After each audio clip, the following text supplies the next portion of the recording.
हात डोक्यावरी, तरी विचार मोठा करी.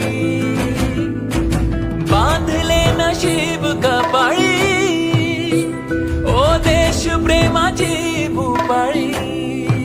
आपल्या लोकांसाठी केली त्याने जीवाची भी होळी. लोक पुढे जाई सुख समृद्धी येई. तीच हो त्याची दिवाळी. ना कधी हा थांबला, गडी एकटा निघाला.